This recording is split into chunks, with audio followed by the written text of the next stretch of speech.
committee. I always want to say administrative regulation, but that's not true anymore. This is meeting number 1. A couple of things I want to do before we get started is we have Tom Hewlett, our longtime staff person, as long as I've been around, has moved on to the position of deputy director, and I want to congratulate him. I tell you, it's our loss and their gain.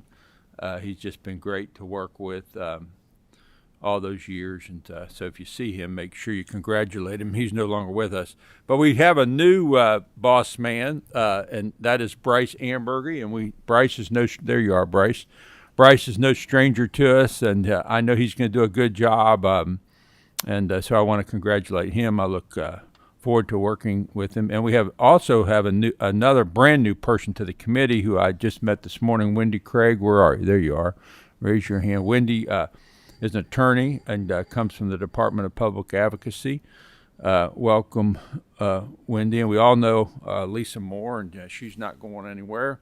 And then the person who's going to be handling in the Senate is another good friend of ours for many years, Jasmine Williams. So she's going to be sitting up here with the committee. And Jasmine, welcome. It's great to have you on the team. A couple other things. You all got your memo about the 24-hour rule for committee subs, and that rule will remain in effect. The way that works is you can submit a sub after that time, but if one person on the committee objects, it will be deferred to the next meeting. I'd like to encourage members to get your committee subs in on Friday because I want to get you your agenda and your meeting material at all possible on Friday so you can look at it over the weekend. That's going to be my goal, that all members will have everything on Friday. I want to announce Chris McDaniel can't be here. He has to be excused. I believe he's watching in his office. He has another meeting going on, and there'll be no votes taken this morning.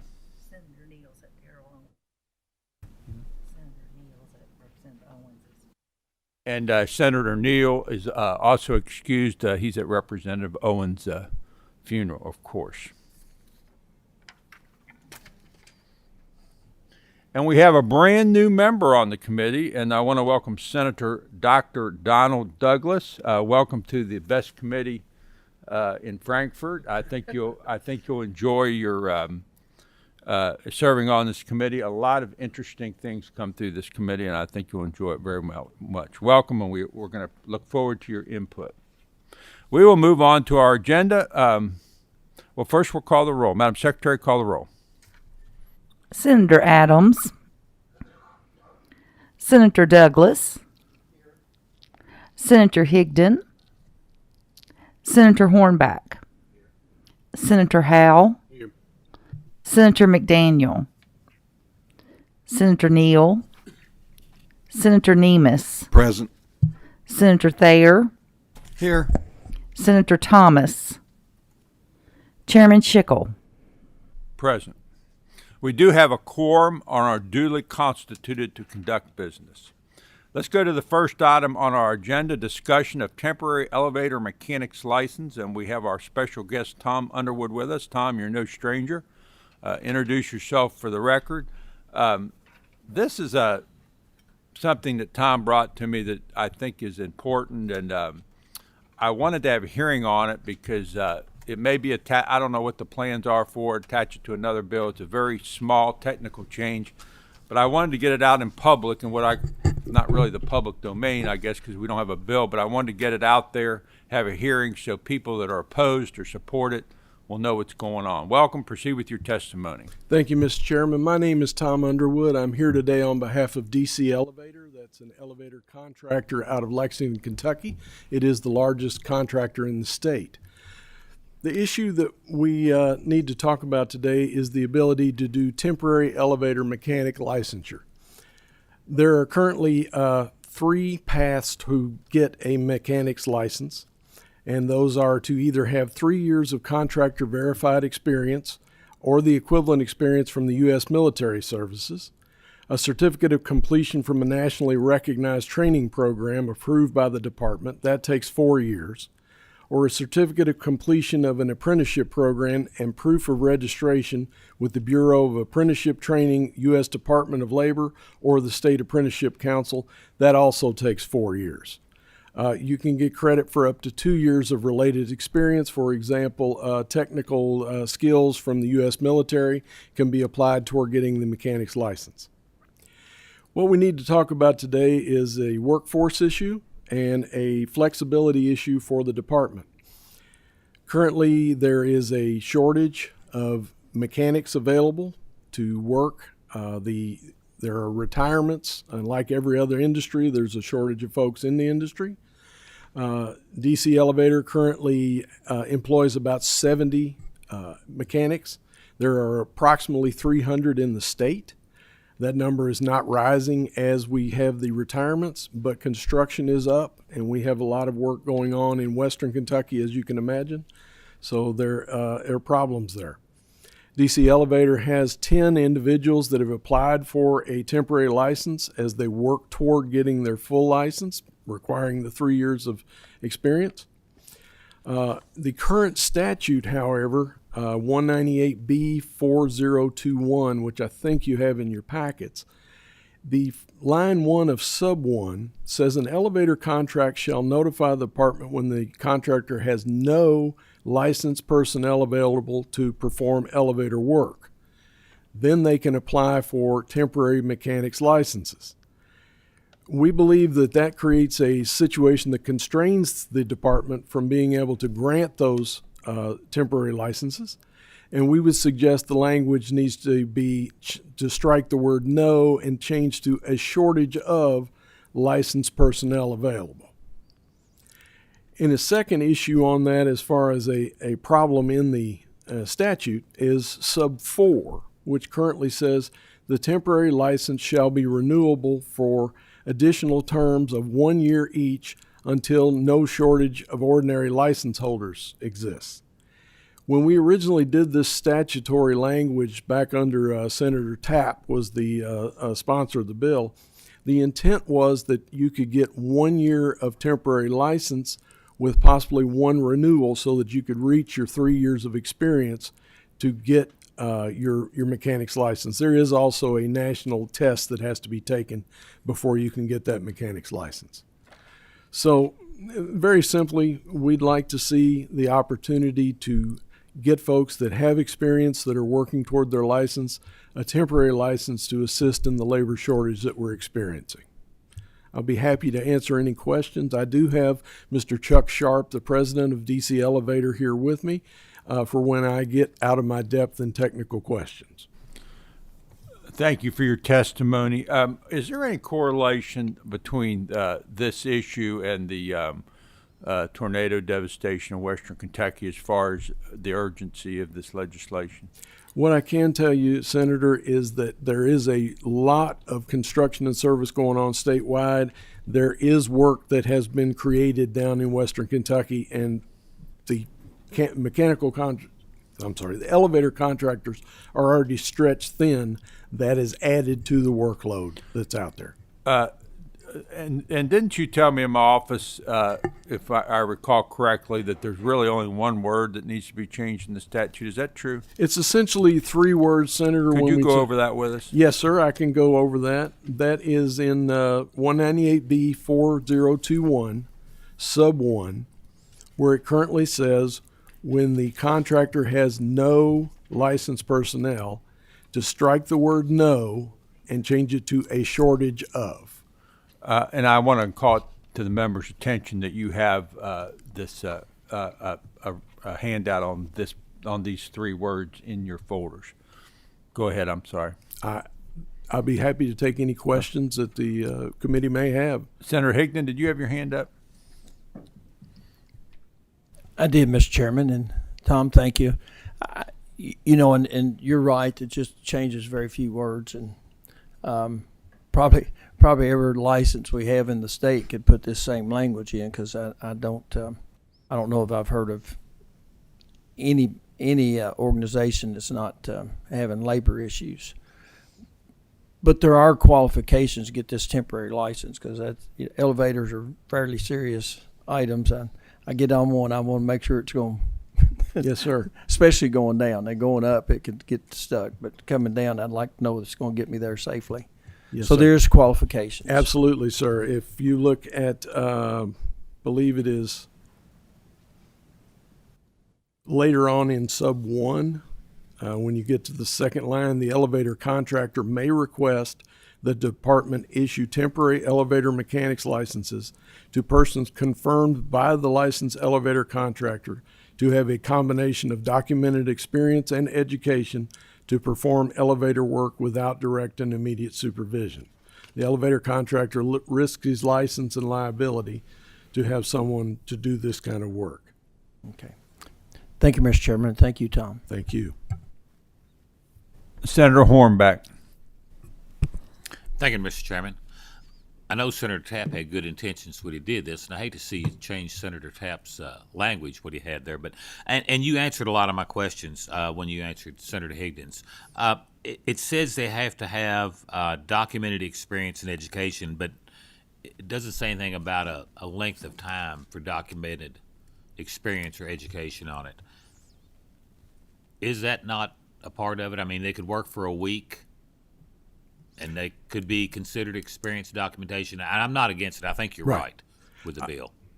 Senator, we'd have no problem looking at that because there is nothing specified in the statute on that. And once again, we're trying to help individuals that are experienced and have education to get where they can get their permanent license through that program and through some apprenticeship programs that the contractors work with. But it's a question of being able to get people in the field to work on some of these projects. Okay, thank you. Senator Douglas. Thank you, Mr. Chairman. Mr. Underwood, my question, as I read in number 1, we talk about that an elevator contractor shall notify the department when a contractor has a shortage. Could you help me with the definition of a shortage? Are we talking about the percentage of people who are available to work? What does a shortage mean?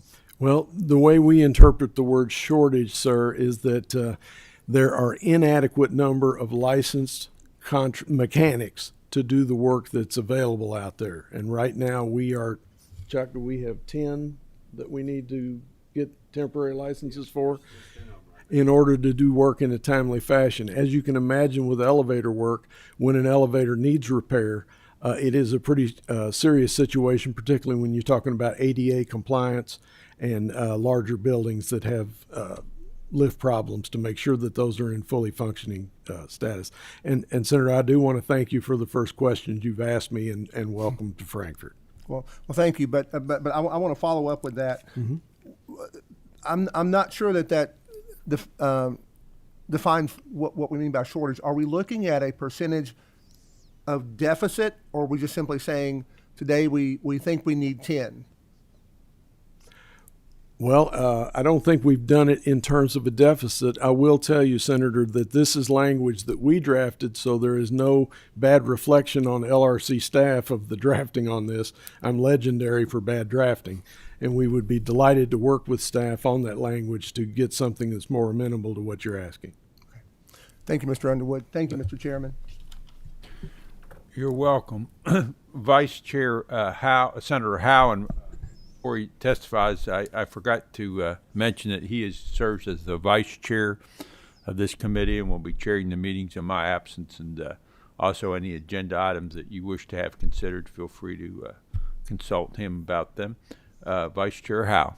Thank you, Mr. Chairman. A couple of things, Tom. One, these temporary contractors would be under the parent company's E&O insurance and would be under their, even though they're not working with direct supervision, they would still be under their umbrella and everything. Correct, sir. Does this cover escalators as well, or is it just an elevator issue? Currently, we're only addressing the elevators, but I believe it would also apply to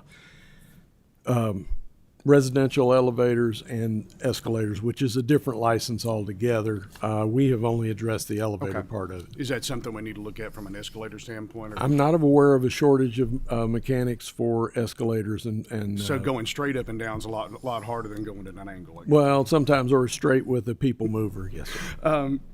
Does the changes to allow this temporary workers, does that kind of help us get more and more contractors into our fold ultimately?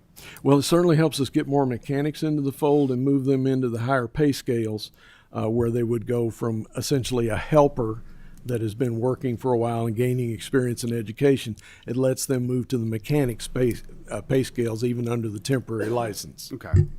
And someone coming over like that, working on a temporary license, does that take a full 3 years? You had talked to me about something with a 3-year. Yes, sir. Walk me through that again. I apologize. No, not a problem.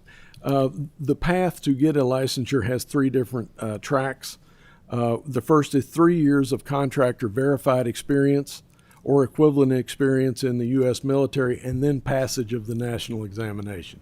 The second one is a certificate of completion from a nationally recognized training program approved by the department, and that takes 4 years. Or a certificate of completion for an apprenticeship program and proof of registration with the Bureau of Apprenticeship and Training with the U.S. Department of Labor or the State Apprenticeship Council, and that's also a 4-year process. And forgive me, I may be exposing my lack of rudimentary math skills here, but if it's a 3-year program, does subsection 4 limit us to where we could extend this out for the full 3 years that they would need to get their actual license?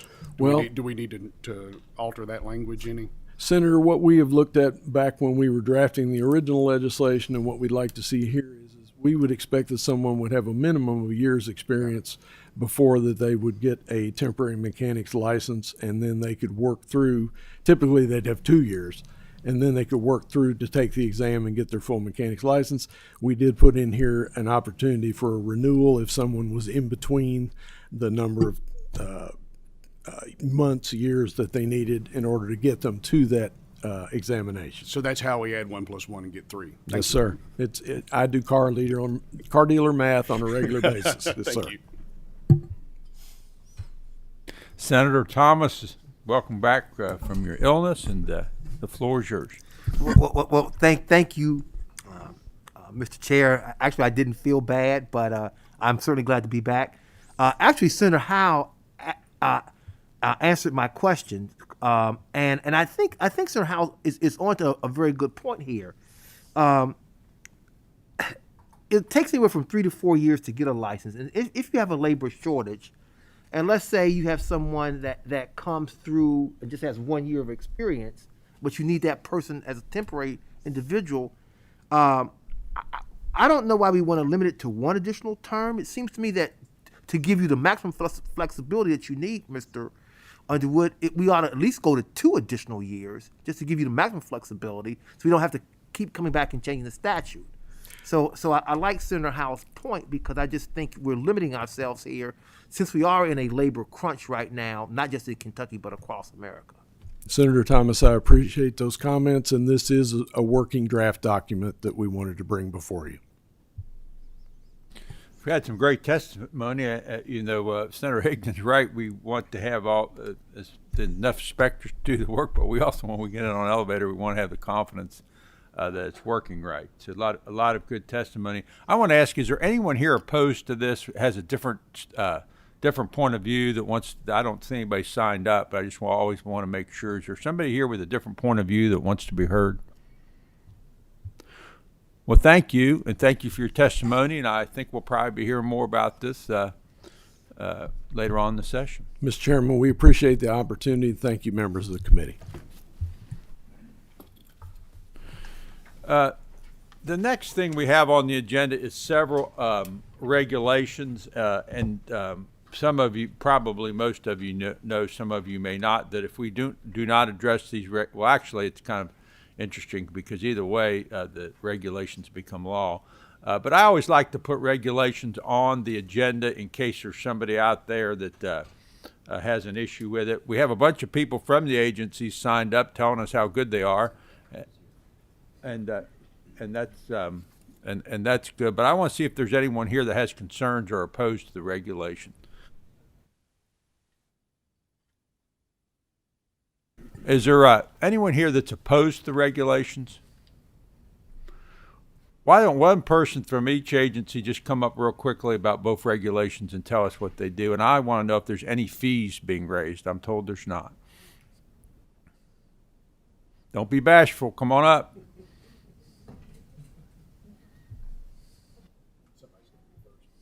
Somebody's got to be first.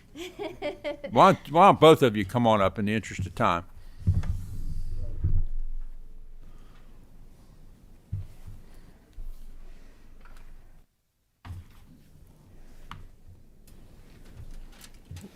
Introduce yourself, proceed with your testimony. Welcome.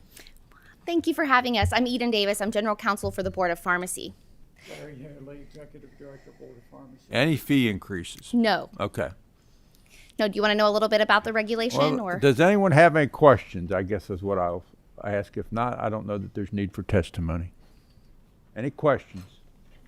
Thank you all. Thank you. Thank you. Is there anything else to come before this committee? We stand adjourned.